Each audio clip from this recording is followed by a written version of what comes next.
Hello everyone, my name is Luca Chung and welcome back to another reaction video. So today we're here to watch a video called The One-Eyed Scheldt Who Liberated a Whole Town by Himself. So this video was made by one of my favorite channel, Simple History. So I'm not sure what is this about because this actually was a new video that made by Simple History. So without further ado, let's watch it.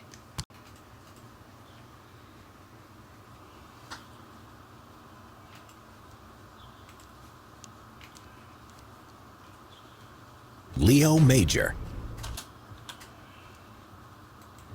Leo Major, the one-eyed scout who liberated a whole town by himself. World War II. In World War II, for the Canadian effort, one soldier stands out from all the rest: Leo Major.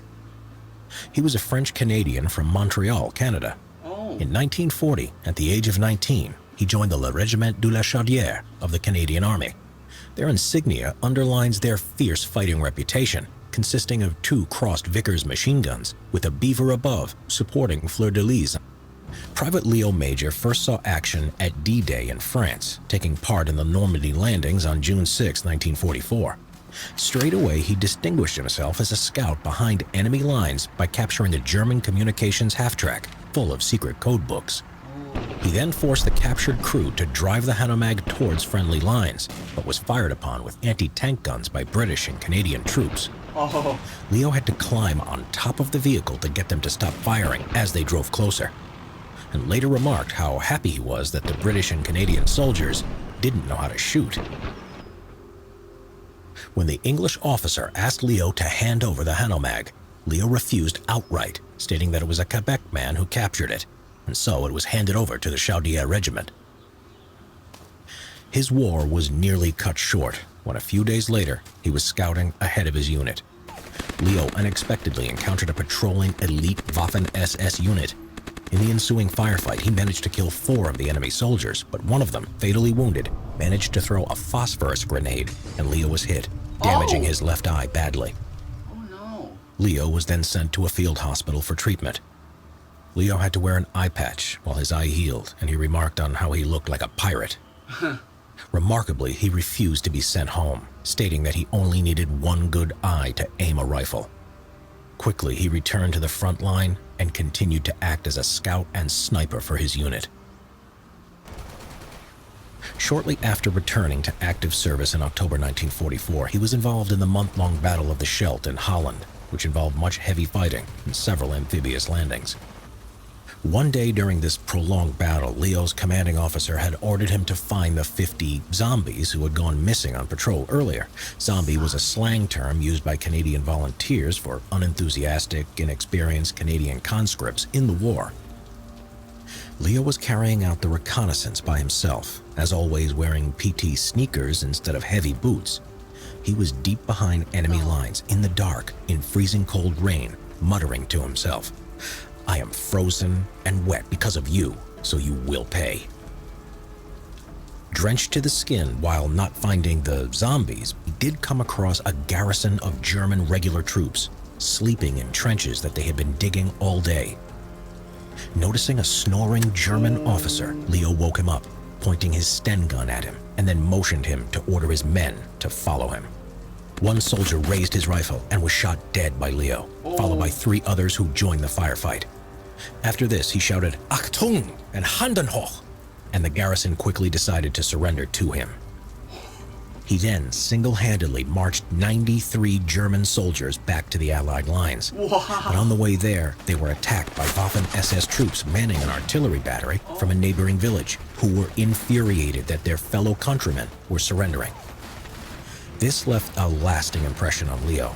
The Waffen-SS unit managed to kill and injure a number of the German prisoners before being driven off by an Allied Sherman tank. Leo then handed over 93 German prisoners to his speechless commander. For his act of bravery, Leo was awarded the Distinguished Conduct Medal, which is the second highest award in the British and Commonwealth, the Victoria Cross being the only one higher. But surprisingly, he declined the medal, feeling the British commander, General Montgomery, who was going to present him with the award, was incompetent and therefore in no position to give him that medal. Then in February 1945, as his unit was fighting in the Rhineland in Germany, the Bren gun carrier he was traveling in hit a mine, wrecking the vehicle and killing all its occupants, except Leo. He was severely injured, including 2 badly broken ankles, 4 ribs, and his back in 3 places. Leo again refused to be shipped back home, and after a short spell in a Belgian hospital, he returned to his unit in time for their final attack to clear Holland of the last of its German occupiers.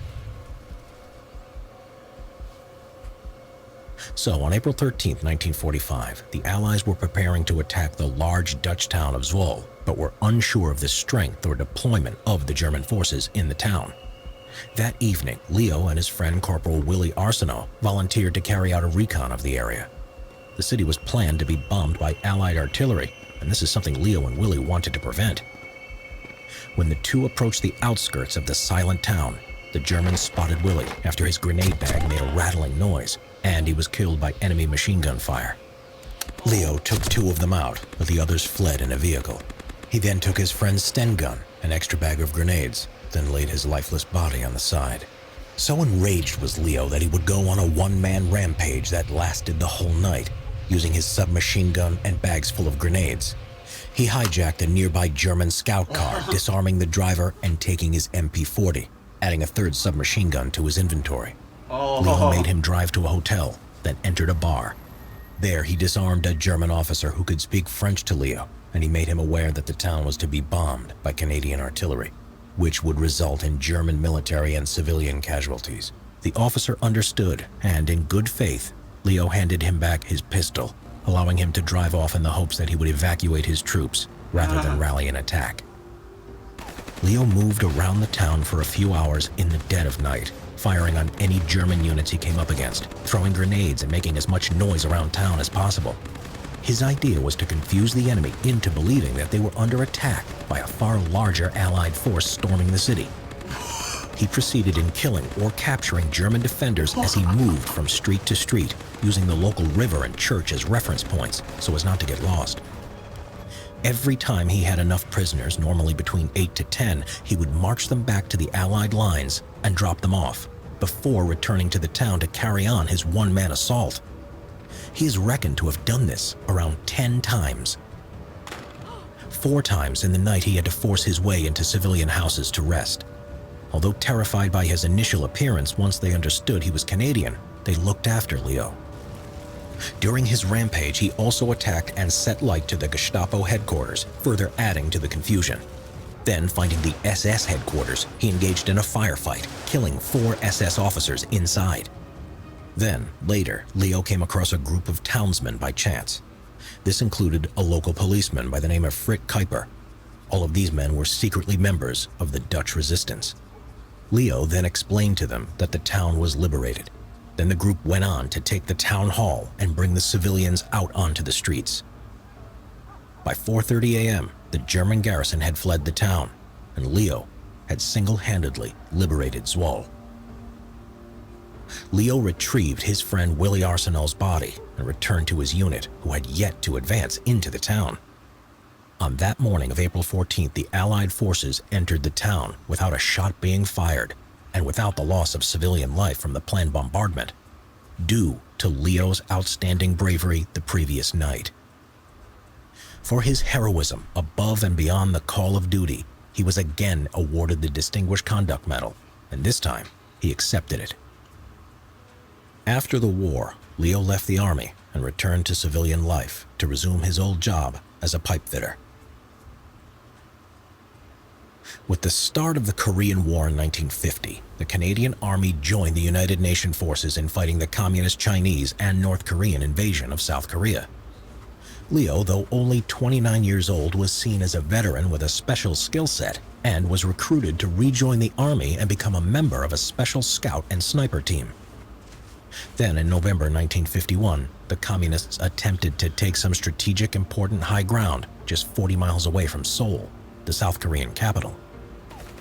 The fighting was based around the vitally important Hill 355, nicknamed Little Gibraltar, and Hill 277. Chinese troops had captured it from the Americans, and Leo was to recapture and hold the hill.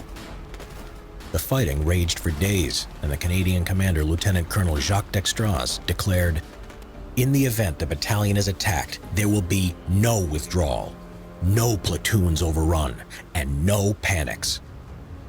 During the battle, Leo commanded a unit of around 18 men, repelling whole Chinese divisions while enduring heavy artillery and mortar barrages for 3 days.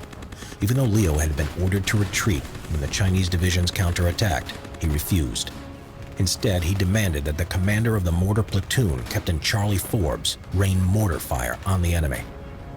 The mortar fire was so close to Leo's position that the commander could hear the bombs explode when Leo spoke on his radio, and it was so intense that the mortar barrels warped from their rate of fire. For his valor and leadership under fire, Leo was awarded another Distinguished Conduct Medal for capturing and holding the key hill. Leo was the only Canadian to win the Distinguished Conduct Medal in 2 separate wars. He lived a quiet life afterwards, and in 2008, at the age of 87, passed away, having been married for 57 years and having 4 children.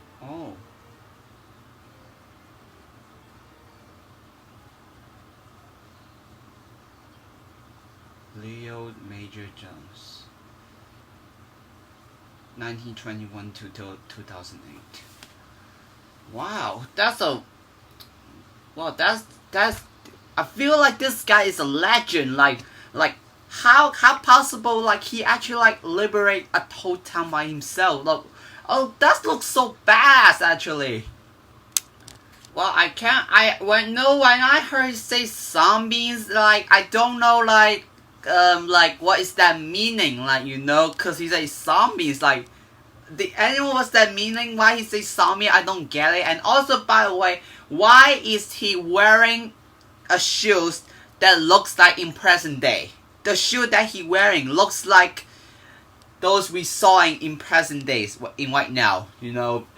Alright, so I'm gonna end the video here. So I want to say this is a really great story. Like this story another unknown story that I have heard, you know.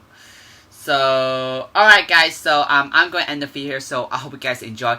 If you did, please leave a like and share to friends. Also, if you guys want to see more, please subscribe my channel, click the bell button so you will know when I have new videos come out. So once again, thank you guys so much for watching. And also, if you guys want to check out this video, I will leave a link in the description down below so you guys can check out. It was made by Simple History. Make sure to check him out and subscribe to that channel. And thank you guys so much for watching. See you guys in the next video. Goodbye guys.